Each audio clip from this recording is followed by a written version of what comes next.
묘사하는 그 진이가 아마 아우스런 스님들의 손길이 아니었을까, 남성의 손길이 닿았던 연적이니까 굉장히 크고 그렇지만은 겨울산을 표현해 놨기 때문에 꽃잎처럼 표현되어 있습니다. 저도 이게 한 20년 동안 가지고 있었지만 이번 전시 때문에 처음으로 꺼냈기 때문에 안에 세세하게 별로 살펴본 적이 없고 벽장 속에 유리 케이스에 들어가 있었기 때문에 이거 꺼내기가 힘들어가지고 한 번도 뭐 제대로 꺼내본 적도 없는데 이번에 꺼내면서 보니까 이 도공이 돌계란이 있죠. 예. 돌계란이 있지 않습니까? 돌계란까지 표현할 정도로 아주 치밀하게 그렇게 묘사한, 예, 돌계란을 올라오셔가지고 스님이 탑을 보고 절을 하고 있는 겁니다. 예.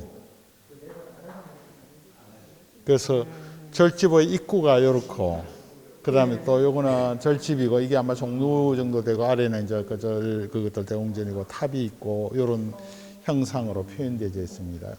손으로 한번 만져보십시오. 이거는 손으로 만져봐야지 연적에서 느끼는 그 기운이 느껴질 겁니다. 이게 제가 주인이거든요. 주인이 허락했으니까는. 예, 이렇게 스님이 만졌을 겁니다. 스님이 지녔을 거고 스님이 틀림없이 이 기물들을 소중하게 아끼면서 사용했을 겁니다. 스님들은 큰 글씨를 많이 쓰거든요. 이 연적이 큰 게 필요했을 겁니다. 또 그 다음에 겨울에 눈이 쌓였다라고 생각하면 물 한 개 구하기도 힘들고 했을 테니까 틀림없이 아마 귀하게 물을 한번 받아놓으면 오랫동안 쓸 수 있도록 이렇게 그때 큰 연적이 필요했을 겁니다. 지금 딱 어울리거든요. 이 스님 빛깔하고. 예. 예. 그렇죠. 가지고 집에. 대단한 작품. 예.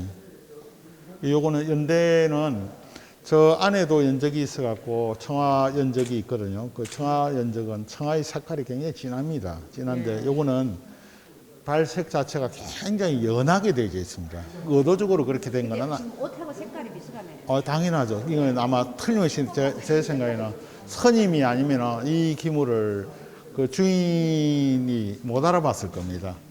그 틀림없이 스님이 예.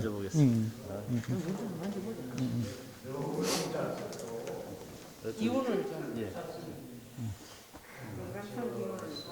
이거는 재료가 제가 이제 이거는 하는 게 뮤지컬 시타르타 부처님일 때 얘기를 하거든요. 그래서 꼭 앉아봤습니다. 예. 내년 서울에서도 하고 부산에도 하니까. 그래요? 예. 이거 공연 기획을. 예. 그러시구나. 제작자. 예. 이게 위연석이라고 하는 우리나라 신의주 조금 위에, 지금은 자강도 북한의 행정개편을 해갖고 자강도에 위연이라고 하는 곳이 있고 위연강이라고 하는 곳이 있고 그랬는데 그 위연이라고 하는 곳에서 나는 돌입니다. 중국 돌이 아니고 우리 한국 돌입니다.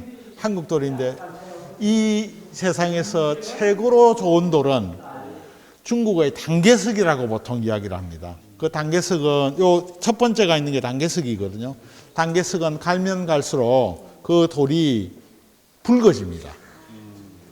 단계석이 갈면 갈수록 먹을 갈면 갈수록 붉어진다라고 해갖고 단계석은 모든 선비의 꿈입니다. 중국 사람들은 저 단계석 한 점을 갖기 위해서 그 최고의 어떤 기물들 중에 하나가 단계라고 이야기한다 그러거든요. 그 단계석은 그 정도로 대접을 받는데 천만에 만만에 우리나라에서는 이 돌이 위연석이 넘버원입니다. 이원. 그렇죠. 위원. 지명이고 또 강 이름이기도 하고 그렇습니다. 그래서 이 그 위연석은 벼루 한 점이 만들어지면 전부 다 개인이 이거는 구할 수가 없고 전부 다 왕실에 납품을 합니다. 그럼 임금이 신하의 신분에 따라서 하사품으로 이것들은 제작되었던, 그래서 하사품으로 제작되어 있고, 그, 우리 시인 중에서 한 분이 벼루만 1300점을 모았는데, 1300점 중에서 이 벼루 한 점을 구함으로써 자기의 벼루 수집의 대미를 장식했다라고 표현할 정도로. 삼성그룹에서 둘째 아들이죠. 이창석 씨가 소장하고 있던 것들을 이분이 구입을 했는데 그 이창석 씨가 굉장히 불운하게 살다 돌아가셨잖아요.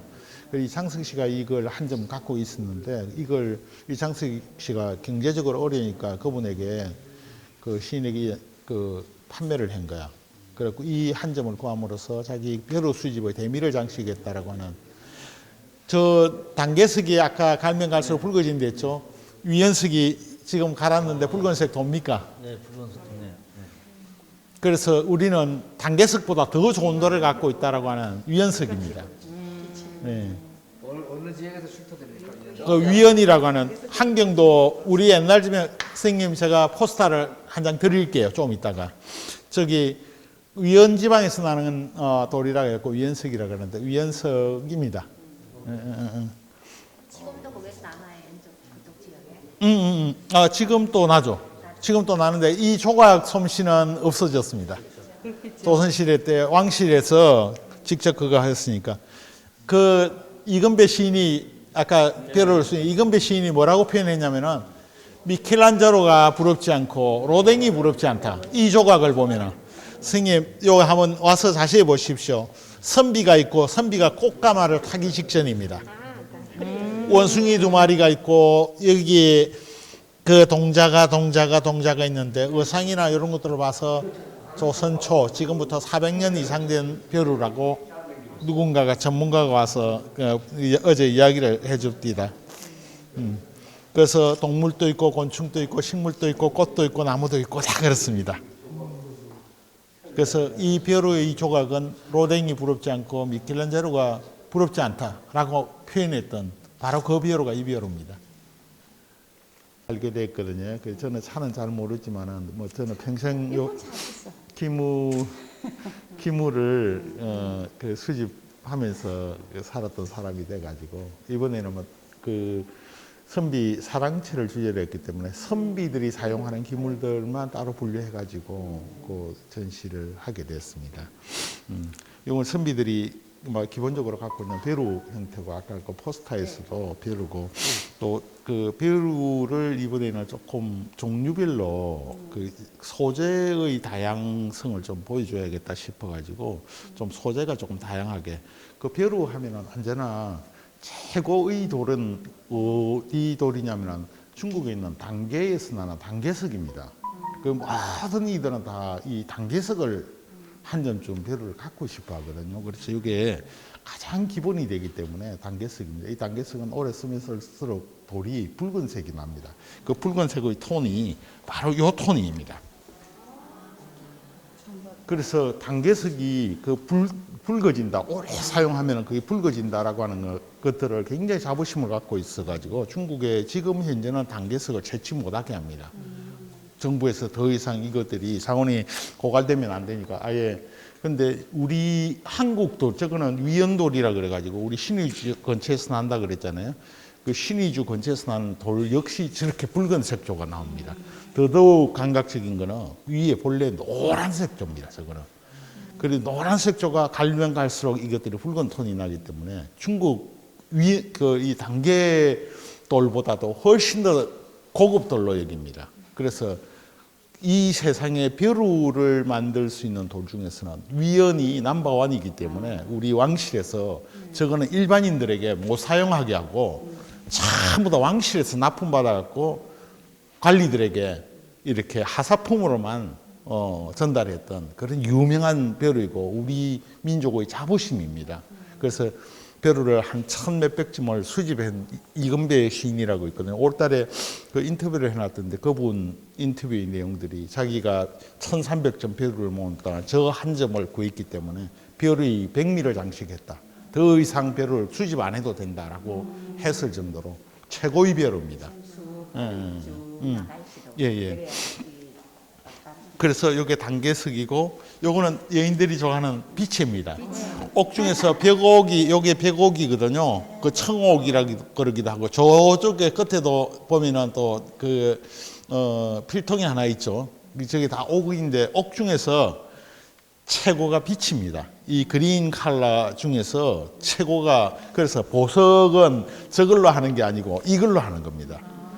그래서 여인들이 이 비치는 그 왕실의 여인들이나 쓸 수 있을 정도로 그래서 굉장히 귀한 돌로 했기 때문에 그 귀한 돌로 만든 벼루입니다.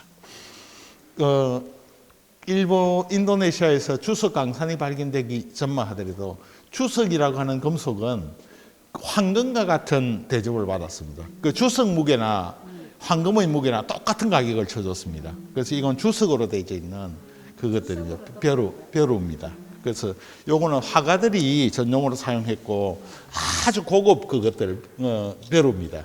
여기는 화가들이 오체의 석체 안료를 깔아가지고 그림을 그릴 때 다양한 색깔을 내도록 여러 그것들 가는 것들이 나눠져 있죠. 칸칸으로 나눠져 있죠. 그래서 요것도 소재가 그 뭐지 옥이라든지 그 주석이라든지 이런 것들이 좀 다양성을 보이기 위해서 첫 테이블에 배치해 뒀습니다.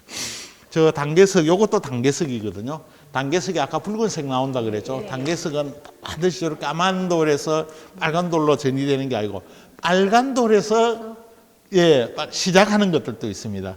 그 그저께 중국 총영사가 와서 대만 영사가 오셔갖고 그 사모님이 중국 미술사를 전공하신 분인데 자기도 벼루를 갖고 있는데 자기가 갖고 있는 벼루 10점하고 요거하고 바꾸고 싶다고. 왜 바꾸고 싶어 하냐면은 이게 달이 떠 있잖아요. 자연석입니다. 이런 게 없답니다. 자기에게는. 네. 소재가 다양한 벼루를 소개해 주겠다 그랬는데 요거는 나무입니다. 나무 벼루. 요거는 흑단이라고 하는 나무인데 그 나무의 그 심 중에서 어마어마하게 큰 나무 중에서 심 중에서 요거는 물에 넣으면 퐁당 빠져버립니다. 굉장히 무거워요. 그래서 요 위에 그 먹을 갈아갖고 썼던 벼루입니다. 그래서 굉장히 드문 그 귀한 겁니다. 그 두보가 시를 그 난정이라고 하는 정자에서 아주 유명한 그 시를 썼기 때문에 시인 묵객이 두보의 흉내를 낸다고 그 난정을 그림으로도 표현하고 시로도 표현하고 조각으로도 표현했는데 조각으로 표현한 게 이벼루입니다. 그래서 난정연이라고 하는데 그 난정연 중에서 난정연은 그 중국의 일반 돌 가지고도 많이 파거든요. 많이 파는데 요거는 특이하게 그걸로 되어 있습니다. 그 벼루로 되어 있어요. 저 뭐지 갱명주사로 되어 있습니다. 그래서 갱명주사, 갱명주사 덩어리로 이건 벼루로 난정을 꾸며서 난정연입니다. 요 한번 보십시오. 중국 벼루가 이 정도로 세심합니다. 뒤에까지 옆면, 윗면 싹 다 조각이 다 되어 있습니다. 그리고 고급 벼루들은 단 한 치의 우리 장인이 그랬듯이 단 한 치의 빈틈이 없습니다. 그 중국 그 최고 품질의 그 벼루들은 머리끝에서 발끝까지 단 한 개도 빈틈이 없습니다. 요거는 여기 아까 맨 앞에 있는 위원인데 요거는 하급 혹은 중급 그 관리들에게 하사했던 벼루입니다. 아까 그들이랑 똑같습니다. 이거 먹을 갈면은 이렇게 붉은색이 나오는데 이거는 전혀 사용하지 않았던 아예 그 하사를 받아갖고 전혀 사용하지 않았던 그런 벼루입니다. 유명한 벼루니까 아마 궁중에서 하사 받아가지고 그냥 그대로 온전하게 보관했던. 3대 희귀품이 단계별로 뭐 낙양의 꽃, 고려의 청자라 그러더만. 맞습니다. 그 얘기가 있습니다. 3대 희귀품이 단계별로 낙양의 우리 낙양 심리하에 하듯이 그다음에 우리 고려 청자로 한국에서 3대 희귀품을 와. 저도 배우네요. 이거 전시를 하면서 제가 많이 배웁니다. 정말 그 각 분야의 전문가들이 와서 저는 병풍절에 펼쳐놔놓고 병풍 뒤에 해강선생의 글씨가 있다라는 거 이거 펼쳐놔놓고 알았습니다. 그 뒷면이 훨씬 더 소중하고 귀한 것들이 있는데 뒷면도 볼 수 있어요. 이 기둥이 막혀갖고 뒷면을 못 보는 게 그것인데 해강 글씨가 이렇게 놓여져 있는데 해강 글씨가 기둥에 가려 있다라고. 이거는 옥입니다. 황옥인데 휴대용으로 그 낙관 도장까지 있고 휠형으로 3단으로 되어 있는 그런 벼루입니다. 입구 쪽에 그것들 저 자사오 하고 있지. 이게 자사오 덩어리입니다. 자사오 덩어리. 이거는 본래 내가 여기 갖고 올 계획이 없었는데 첫날 저 자사오 전시를 하는데 저 이제 요 자사오 그게 있는데 요거는 가지고 온 이유가 있고 또 내가 구입했는 이유가 있습니다. 벼루를 꾸미는데 이거 물길 한번 보십시오. 물길입니까? 예예. 물길을 이렇게 냅니다. 자사오 이거는요. 예. 돌입니까? 본래 돌입니다. 저 돌가루로 가지고 이제 구워 가지고 이게 원석입니다. 자사오 원석입니다. 요 결이 살아 있죠. 예. 그 자사라고는 그 돌의 그것도 결이 살아 있다. 그 자사의 원석 덩어리를 벼루로 만든 겁니다. 그리고 이것도 뭐 한 종류에 속하겠다 싶어서 갖고 왔습니다. 요거는 벼루 집입니다. 귀한 거 듣고 있어요. 예. 벼루 집인데 벼루 집을 이번에 사실은 제가 한국 벼루를 준비해 놨다가 한 7점 준비해 놨다가 그걸 깜빡 잊고 전시를 못 갖고 온 거야. 그 두 번째, 세 번째는 내가 차가 좀 그거 해서 그걸 다 싣고 올 수 없어 갖고 막 그거 포기해 버렸습니다. 갖고 오는 거. 그 대신 이제 작은 벼루를 급하게 이걸 그 차에 실린다고 해갖고 급하게 갖고 왔는데 요 벼루집이 조선 벼루집이 참 좋거든요. 조선은 그 조선 600년은 나무의 시대, 목가구의 시대였습니다. 그 목가구가 워낙 수준이 높기 때문에 근데 요거는 이제 그 벼루집이기는 한데 제가 퀴즈 하나 내볼게요. 요 벼루집이 한 7점, 8점 놓여져 있죠. 이 중에서 단 한 점이 모든 벼루집을 다 주더라도 안 바꾸겠다라고 하는 벼루집이 한 점이 있거든요. 어느 거겠습니까?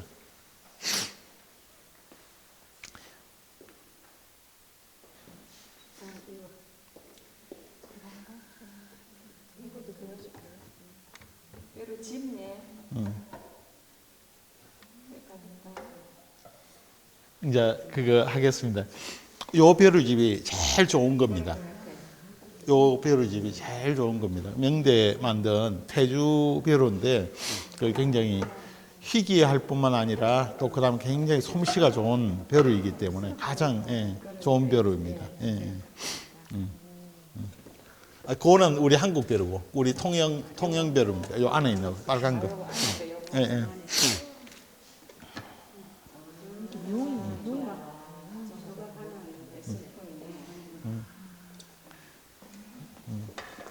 아까 그 벼루 저 손으로 가리키는 그 벼루 있죠. 그 벼루하고 요 벼루가 그 아마 그 소위 절품 벼루입니다.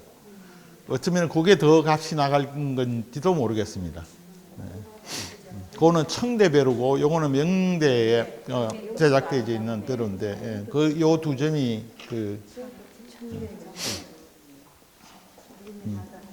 요거는 이제 여인들에게 들려줘야 될 이야기가 담겨져 있는 그 기물입니다. 요거는 그 굽이 높죠. 요거는 그냥 일반적으로 마시는 그 닭이가 아니고 요거는 군인들이 전쟁터에 나갈 때 말 위에서 어주를 받아서 어주를 마시는 잔입니다.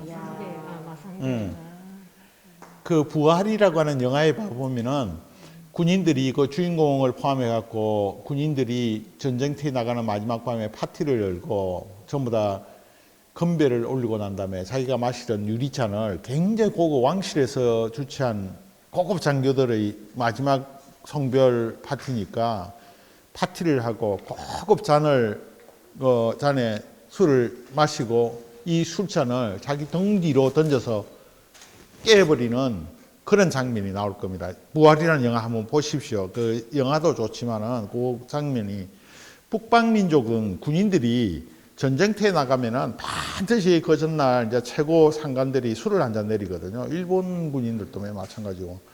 그러면 그 잔은 깨버립니다. 반드시 깨버립니다. 왜 깨냐면은 그거 던져서 안 깨지면은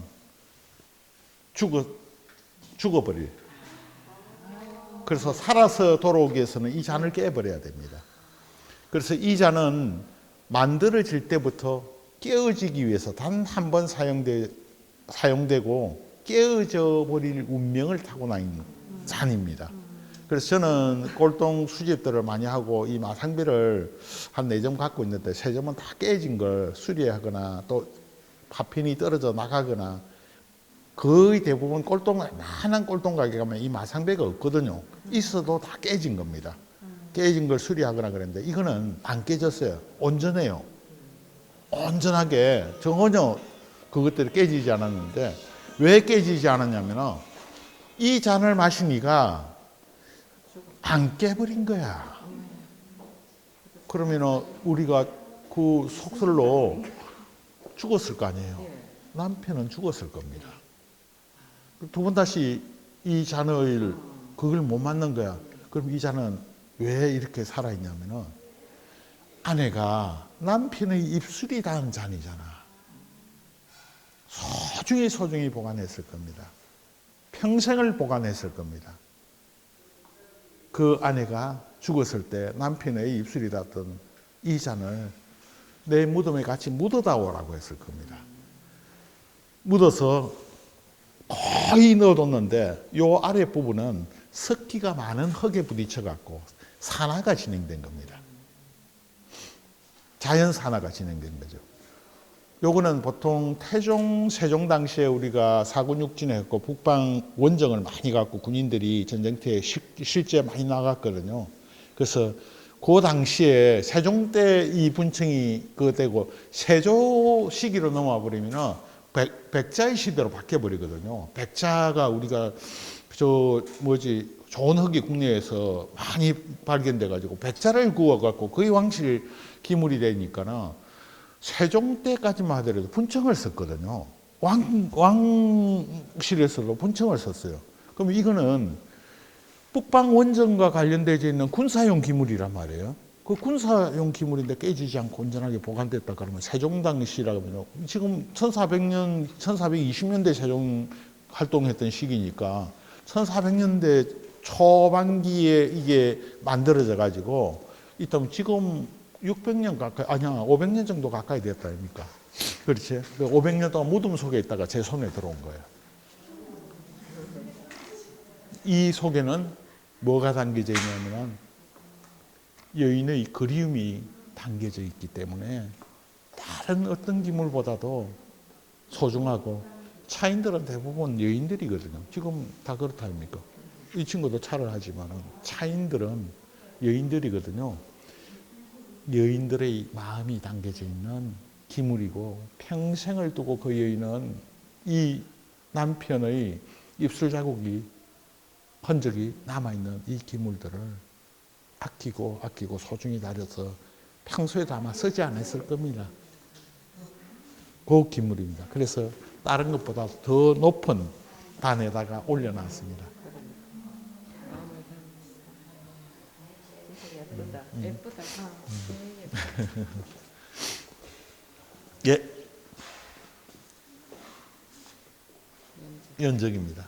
연적인데 우리 조선 도공이 아까 저 입구에 개골산 연적이 만든 도공들의 감각들이 예사가 아니라 그랬죠. 호랑이를 한 마리 앉혔습니다. 굉장히 다루기가 힘든 안료인 진사도 다뤘습니다. 조선 도공이 어느 정도 감각적이냐면 사람 얼굴이 표현되어 있어요. 눈, 코, 입이 다 있죠. 요 정도면 조선 도공이 고만고만하다라고 이렇게 생각을 했을 텐데 수염이 그려져 있습니다. 요 수염이 있잖아요. 이게 조선 도공의 감각입니다. 그래서 선뜻 조선 도공은 굉장히 신분이 낮고 또 그다음에 험한 일을 한 일하고 여기지 마십시오. 나름대로 자기 분야에서는 최고의 감각들을 갖고 자기가 만든 한 개의 기물에 온 정성과 그의 감각과 촉감을 다 동원했습니다. 촉감을 동원했다고요? 네. 아래 한번 만져보십시오. 이게 조선도공의 촉감에 대한 조선도공의 감각입니다. 이걸 만져보지 않으면 조선도공이 어느 정도 수준의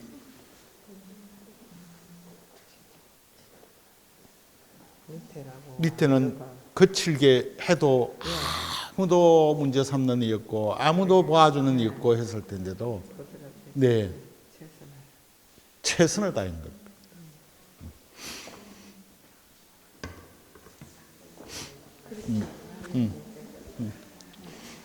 이게 청아알료입니다. 아까 앞에 있는 고알료의 색깔하고는 다르죠. 요것도 또 퀴즈 한번 내볼게요. 요 7점의 잉의 연적이 있거든요. 선비들이 사용하는, 그래서 과거 준비를 하는 젊은 선비들이 사용하는 연적입니다. 그 7점 놓여져 있죠. 7점은 나머지 6점의 모든 그 기물의 가격을 합쳐도 이 한 점을 못 사는 한 점이 있거든요. 어느 거겠습니까?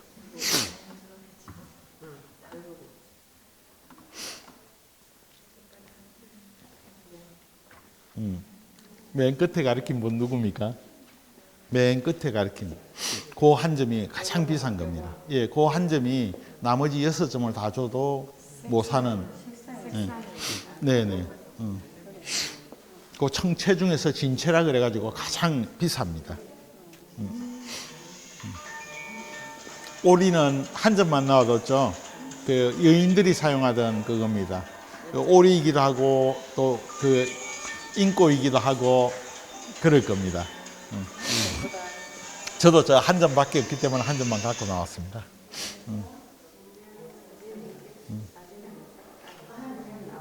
가운데 있는 나비는 가운데 있는 나비는 여인용입니다. 여인들은 조선시대는 갇혀져 있죠. 그 갇혀져 있으니까 그 자기가 머무는 세상과 자기가 머물지 못하는 세상의 영역들을 뛰어넘는 그 동물이기 때문에 나비를 묘사해 놓은 걸 겁니다. 아, 그럼요. 이중섭의 그림이 해방 이후에 그려진 그림의 대부분은 나비가 그려져 있거든요. 이중섭의 그림은 그 가족을 묘사하는 그림 속에는 반드시 나비가 표현되어 있습니다. 그 나비가 일본의 아들을 데리고 일본인 아내가 가버렸잖아요. 그 가버리고 난 다음에 그 아내를 만나고 싶어하는 그 그리움을 나비로 표현했기 때문에 이중섭의 그림 속에는 항상 나비가 표현되어 있습니다. 요거는 석간주거든요. 석간주 연적인데 우리는 석간주 이미지가 어떻게 되어 있냐면 60년대, 70년대 삼류 다방에 가면 오차잔으로 석간주가 나왔을 겁니다.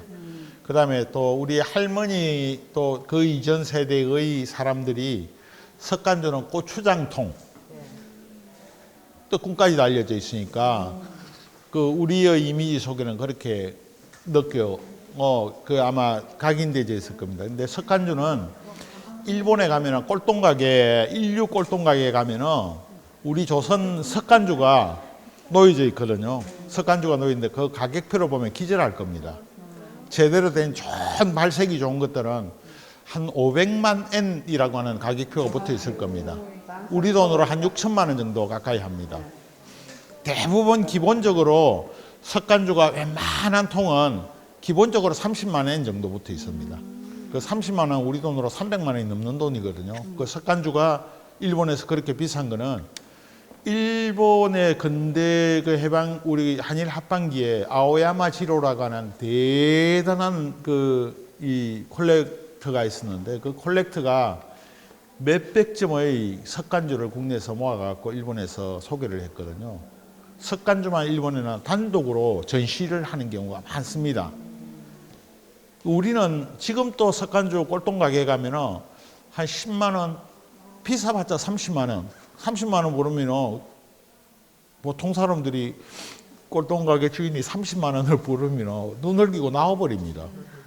그 고추장통 하나에 30만 원을 부르는, 근데 그 사람은 30만 원을 부르는 사람은 그나마 일본에서는 이게 대접받는 기물이다라는 걸 알기 때문에 30만 원을 부른 걸 겁니다. 근데 아오야마 지로가 이 석간주의 본래 용도를 알고 있는 사람입니다. 본래 용도가 뭐겠습니까? 우리는 그거 아는 사람 아무도 없거든요. 시야통입니다. 농사를 짓는데 가장 중요하게 여기는 것들이 씨앗 아닙니까? 씨앗을 넣어두는 통입니다.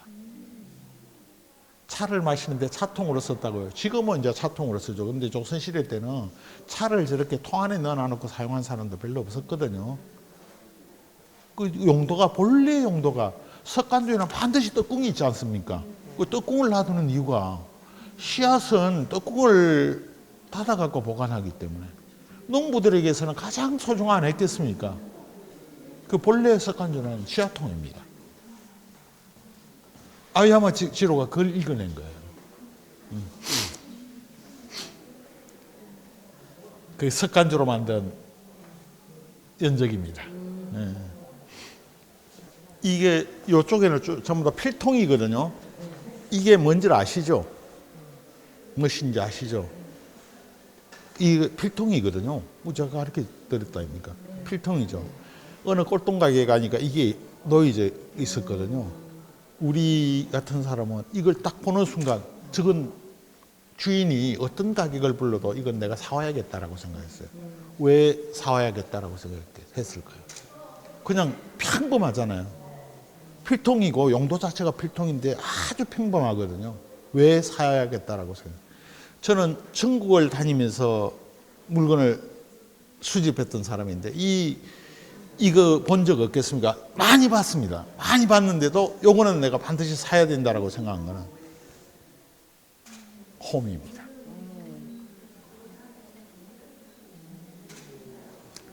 유기 필통을 만드는데 이거 없이 대부분 만들어 갖고 있거든요. 요즘 용어로 엣지. 이게 눈에 들어오는 순간 이건 반드시 구입해야 되는 겁니다. 조선 유기공이 만들어서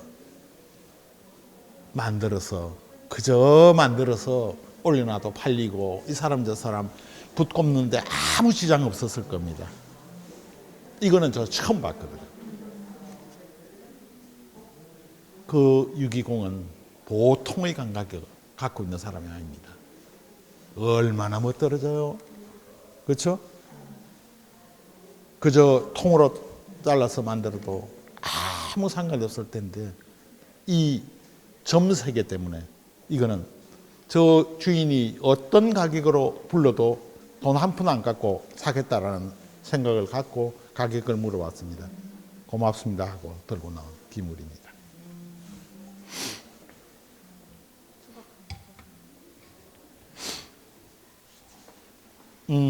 명청기에 만들어져 있는 금속 필통의 한 사례입니다. 다양한 형태의 문양이 들어져 있지만 투각 형태잖아요. 그저 이것도 그냥 만들어도 되는데 이렇게 멋들어지게 만듭니다. 조각은 어떻습니까? 이거 잘라내고 모양 내는데 엄청 수공이 들거든요. 근데 아까워하지 않고 그 수공 다 감내했거든요. 이거 꼴통 가게에 굴러다니게 내버려 두면 되겠습니까? 갖고 와야죠. 그렇죠? 바둑 두는 모습에서부터 안에까지 다 세세하게 이거 전부 다 완성된 형태에서 다 긁어낸 겁니다.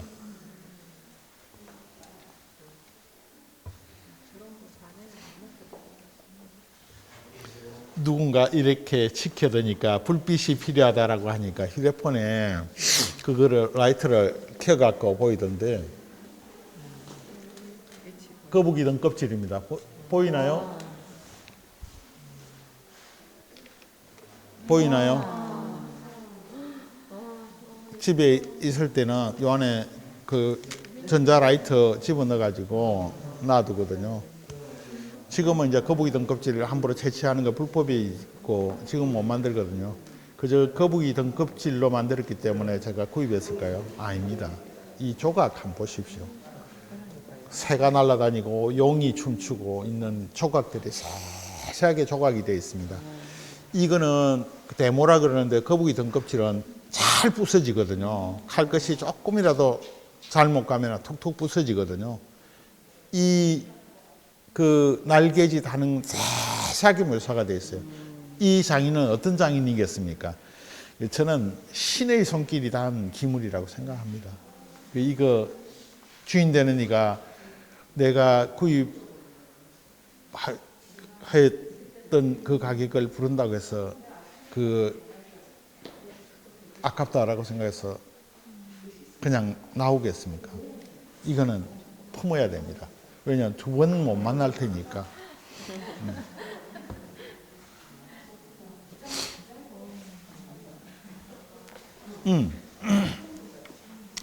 그 아까 예를 들었던 총영사관이 요 안에서 한 점을 꼭 갖고 가라 그러면은 요 한 점 가지고 가겠다고 했던 한 점입니다. 왜 이 한 점을 갖고 가냐라고 하면은 그 다 의미가 있어요.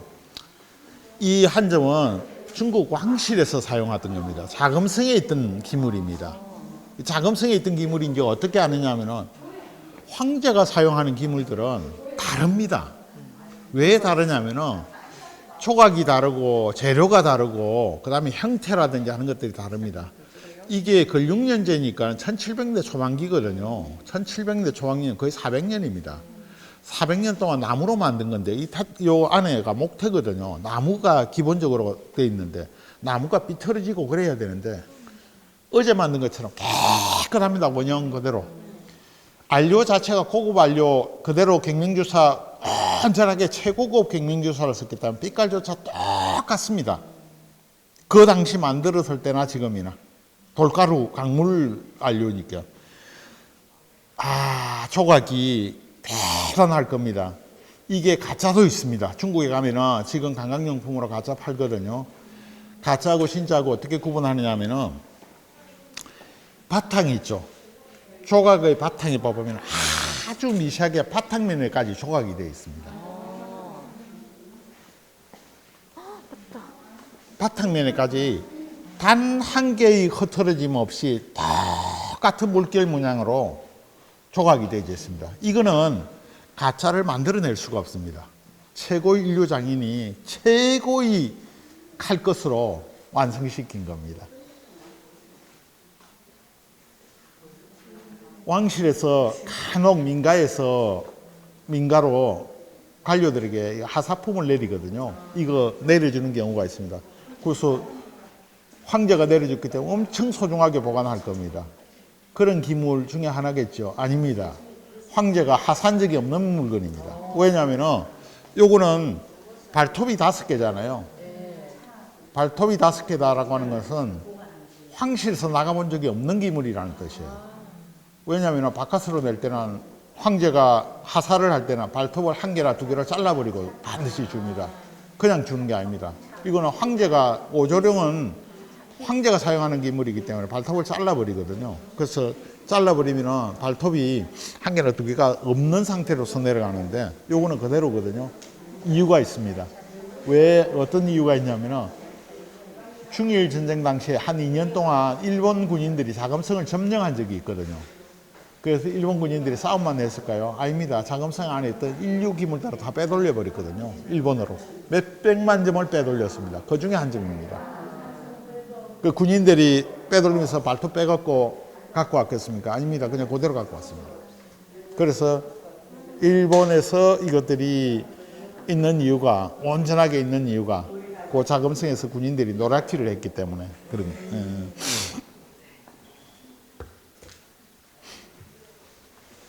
저거는 상하고 그렇습니다. 요거 한 점은 듣고 가셔야 됩니다. 어제 또 저도 그것들 알게 됐는데 이 세상에서 유리가 미술 작품의 영역으로 등극한 것은 보통 1900년을 기점으로 봅니다. 왜냐하면 1901년도에 갈레라고 하는 작가가 프랑스 작가인데 그 낭시 지방에서 활동하던 작가인데 이 사람이 3000년 동안 유럽에서 사용하던 유리가 예술 작품으로 그 유리 작품을 만든 친구가 갈레인데 이 갈레가 유리 작품을 해서 당시 만국박람회에 출품을 했는데 공예 부분은 수도 없이 많잖아요. 그 공예 부분에서 대상을 받았던 작가입니다. 3년 연속 프랑스 작가가 대상을 받았거든요. 그 두 번째 1902년도에 그 대상을 받았던 사람이 바로 도미입니다. 도미라고 하는 유리 작가가 그 만국박람회에서 대상을 공예 부분에서 유리 작품을 내 가지고 대상을 받았거든요. 이게 대상을 받은 작품은 아니지만은 돔 형제의 작품입니다. 톰 형제가 만든 이 유리 작품은 유럽에서 단 한 번도 시도해 본 적이 없고 했던 기술인데, 여기 도돌무늬로 되어 있죠. 유리가 도돌무늬로 되어 있잖아요. 이 도돌무늬로 되어 있는 이 유리의 본류는 바로 이 유리입니다. 이거는 중국 유리입니다. 중국이 2008년도부터 일본에는 중국 유리가 많이 굴러다녔거든요. 굴러다녔는데 2008년도쯤 돼갖고 중국 사람들이 2003년도 여행 자유화가 됐으니까 중국 사람들이 일본으로 많이 건너와서 조상들이 만든 유리 그릇이 보인 거야. 그래서 공식적으로 2008년도부터 일본에서 이 유리가 굉장히 하대를 받고 있다가 2008년도부터 공식 경매에 올라오기 시작했거든요. 유리 한 점이 갈래 유리가 화병 하나가 좀 큰 거 있잖아요. 제대로 된 유리 화병이 100만 달러. 우리 돈으로 12억 정도 되죠. 그 12억 정도 되는데 100만 달러 정도 하거든요. 유리 화병 하나가. 돔도 그 정도에 준하는 가격대에 형성하고 있었는데 2008년도부터 중국 유리가 경매에 올라가지고 가격대가 어느 정도 형성됐냐면 2016년도가 되면 420만 달러까지 올라갑니다. 이 중국 유리 화병 하나가. 우리 돈으로 한 50억 정도 됩니다. 어제 동국제강 회장님이 오셔갖고, 저 부산분 아니니까 잘 모르죠. 부산에서 굉장히 개인 기업이 하는 그 갤러리 공간 중에서 제일 큰 게 1963이라고 하는 갤러리인데 제일 큽니다. 그 동국제강 옛날 부지에다가 갤러리를 만들어 어마어마하게 크게 운영을 하고 계신데, 그 회장님이 이걸 컬렉션하고 있는데, 내가 어제 요만큼 설명을 했더만 동국제강 회장님이 작년에 자기가 북경의 가경 그 경매에 참석했는데 중국 그 6년제 유리 한 점이 1,200만 달러에 낙찰되는 걸 자기가 현장에서 직접 확인하고 왔습니다. 그 제가 1916년도의 기록에 420만 불이라고 하는 걸 머릿속에 담고 있었는데, 작년 기록이 1,200만 달러, 1,200만 달러면 얼마입니까? 우리 돈으로 140억 정도 됩니다. 140억 정도 하는 유리가 낙찰되는 걸 보고, 자기도 눈여겨보고 그걸 시작가가 좀 높다 싶어서 기다렸는데, 그건 도저히 살 수 없는 유리 가격이라서 포기하고 말았다라고 이야기했는데, 작년에 1,200만 달러, 1,250만 달러에 낙찰됐다 그러대. 요게 그 낙찰됐다라는 그 유리 화병과 같은 걸육연제 유리입니다.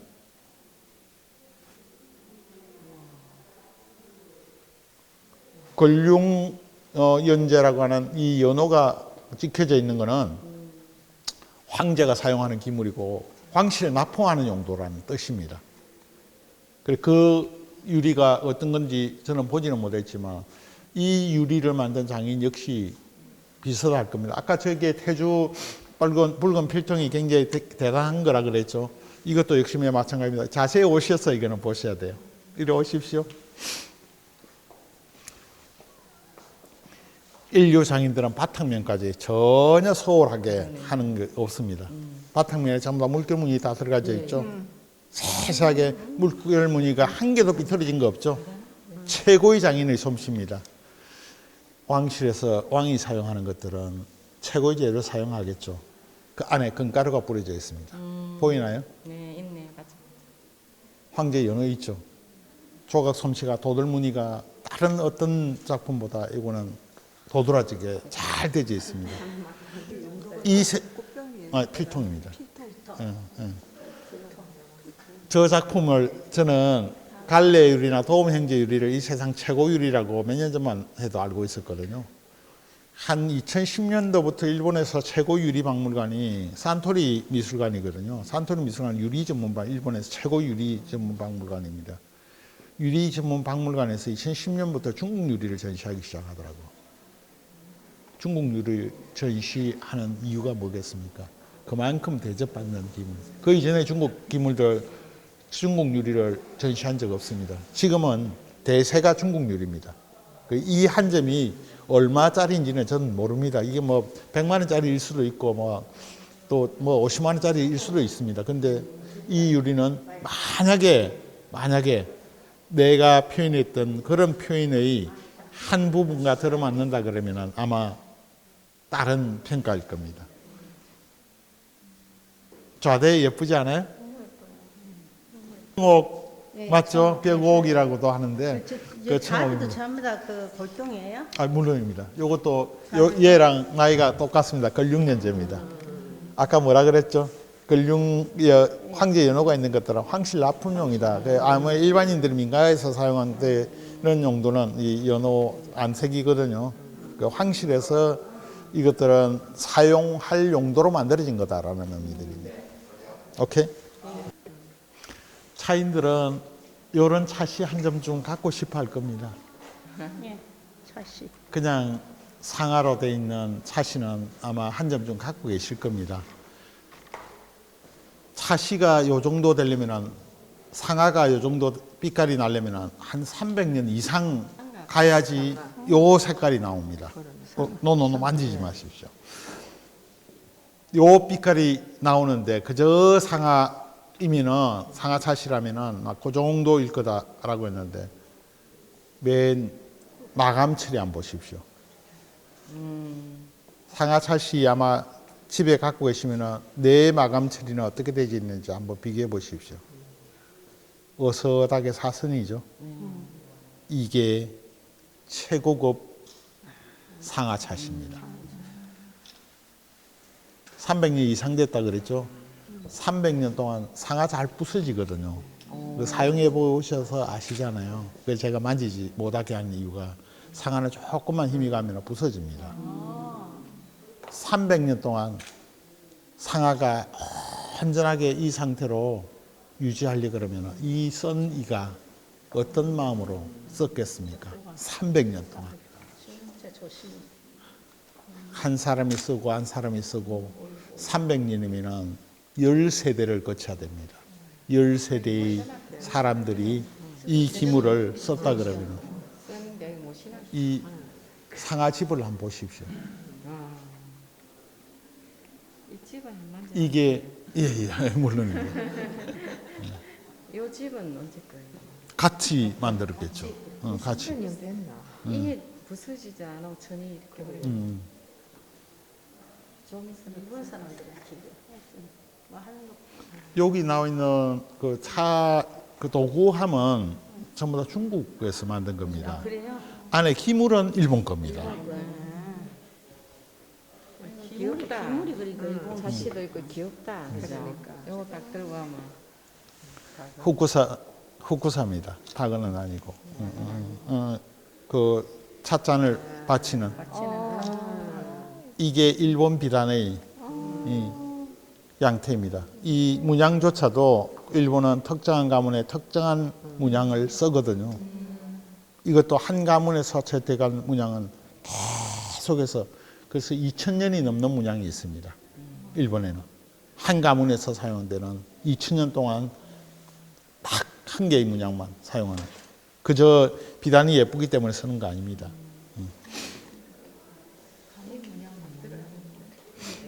대나무 종이를 아주 가늘게 꼬아갖고 하면 우리가 지성이라 그러죠. 그걸로 가지고 꼬아가지고 만든 지성입니다. 지성방울입니다. 지성방울이고 야외용이니까 라쿠 자원이라도 굉장히 작은 라쿠 자원입니다. 밑에 락 마크가 되어 있죠. 13대 이에모토의 작품입니다. 일본 지금 15대가 요즘 활동하고 있고 16대가 지금 준비하고 있으니까 어쨌든 13대 한 100년 정도 된 자원입니다. 야외형 자원입니다. 아까 라쿠 그 붉은 자원입니다. 여기는 까만색 자원 꺼내놨죠. 차 한잔 하고 싶겠죠.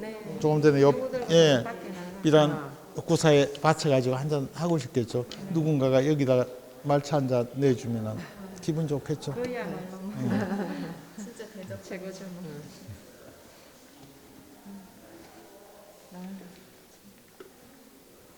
첫날은 이거 그냥 뚜껑 다 닫아놓고 있었거든요.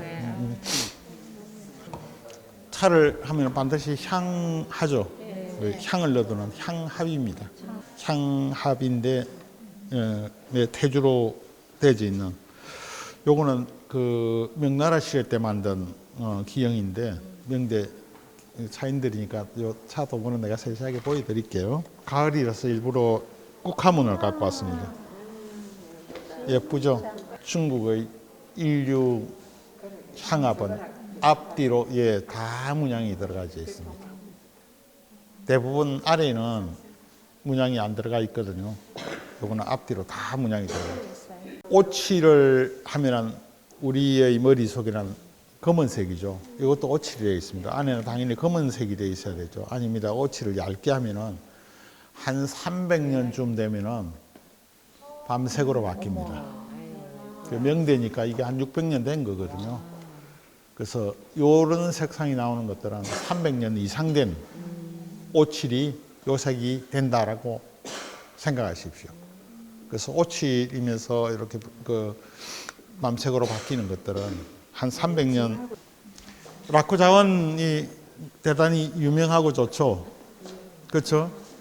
그 라쿠 자원이 그냥 빨간 거, 까만 거, 흰 거 이런 것들이 나온다라는 것들도 상식적으로는 알고 있는데 라쿠 자원에서 흘러나오는 안료의 금방짐을 보십시오. 이 금방짐, 이 도도함 이걸 보는 순간 쟤는 내 거야라는 느낌 갖겠습니까? 안 갖겠습니까? 주인 되는 이가 터무니없는 가격을 불러도 저거 한 점은 내가 갖고 오겠다라는 생각 하겠습니까? 안 하겠습니까? 살짝 손끝에서 느껴봐야 되지 않겠습니까? 아이고, 그리고 넷이 있어요, 우리는. 와.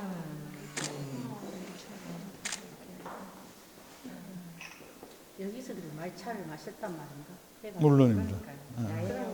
야외 야외. 나눔장으로밖에 안 되겠다. 그거 하면 되겠나? 차선. 됩니다. 차선이 작습니다. 차선이 잊어버리고 안 갖고 왔는데 차선이 작은 겁니다. 요것도 그것들 한 개 설명할 거예요. 여기는 다연이라 돼 있고 저쪽에는 약연이라고 돼 있거든요. 그 다연은 차를 가는 도구입니다. 말차 가는. 예, 말차 가는. 그래서 요거는 딱 용도가 정해져 있습니다. 요거는 말차를 갈기 위한 그겁니다. 이렇게 미세하게 나오는가요, 말차가? 4시간 그러더라고요. 요거 가지고 실제 갈아봤는데 4시간 걸려갖고 우리가 마시는 말차 있죠. 그게 여기 가니까 4시간 걸리더라 그러던데. 다연은 요렇게 날카롭습니다. 끝이. 건조돼 갖고 딱딱하잖아요. 그걸 가려면 이렇게 날카로운 칼 같은 것들이 필요하답니다.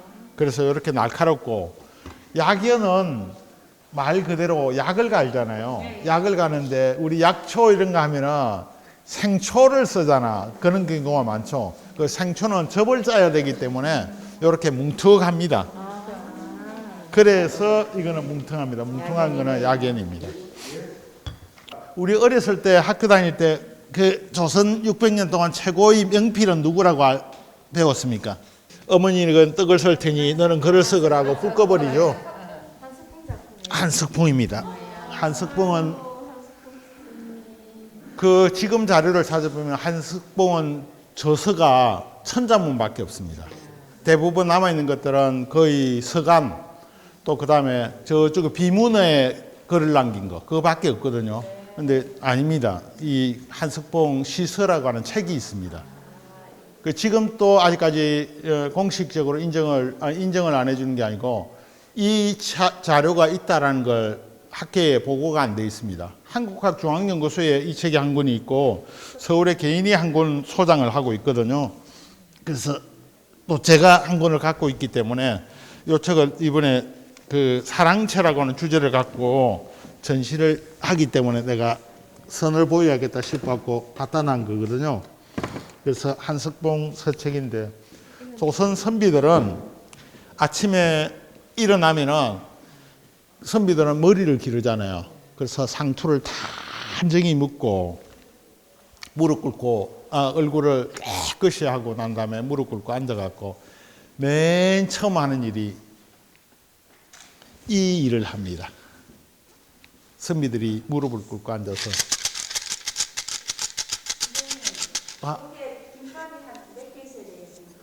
고맙습니다. 예, 고맙습니다. 예. 산통입니다. 산통 깬다라고 하는 게 바로 이 산통입니다.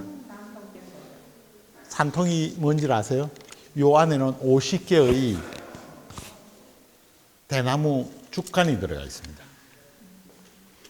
이 중에서 1개를, 2개를, 3개를 꺼냅니다. 6개를 꺼내서 놓고 나머지 1개를 꺼내서 놓고 나머지 6개를 꺼내갖고 하루의 운세를 살피고 한 달의 운세를 살피고 1년의 운세를 살피는 통입니다. 요즘 누가 대통령 한 사람이 나와갖고 화천대유라 그러던가? 이 산통에서 나오는 얘기입니다. 이걸 보고 13번째가 화천대유라고 하는 이름이, 요게 역학이라고 하는 책이거든요. 이 책 속에 나오는 숫자를 조합해가지고 13번째가 화천대유랍니다. 가장 높은 단계가 60번째 단계가 가장 높은 단계인데 그 화천대유가 그 13번째랍니다. 그리고 이 책에 봐보면 그 역학이라고 하는 이 책 속에 괴가 나오거든요. 그 괴를 예. 이 괴에서 나오는 이야기가 화천대유고 또 다른 이름도 있고 그렇다대. 요즘 제가 뉴스를 안 봐가지고 그 이상한 사람들이 하도 나와가지고 뉴스를 안 보는데 그 얘기가 그래요. 이게 바로 그 산통입니다. 그 조선 선비들은 아침에 일어나가지고 제일 첫 번째 하는 일이 이 일입니다. 그래서 오늘 가족들은 물가에 내보내서는 안 된다. 오늘 우리 집안에서 나무하러 가지 말아라. 오늘 동쪽으로 가서는 안 된다. 하루에 운세를 가늠하는 산통입니다. 요거는 산통이 조금 큰데 아마 조금 큰데 우리 집에는 요거보다 또 조금 작은 게 또 있거든요. 그 작은 게 있고 또 여기 홈을 파가지고 산통을 해가지고 이렇게 쏟아가지고 1개를 하고 그다음 또 나머지 6개는 한 개씩 뽑아갖고 공부를 다 해야 이거. 물론입니다. 그 주역은 가장 기본 서적이거든요. 그 아침 첫머리에 이 책부터 먼저 보게 되는데 그 당연히 그 주역의 요 책은 주역 중에서도 요 아래에 있는 10권은 주역의 원본이고 요거는 좀 보기가 수월토록 되어 있는 한글 언어본입니다. 한글로 번역되어 있는. 그래서 아래 보는 것들이 조금 버거우면 한글로도 보고 했던 책입니다.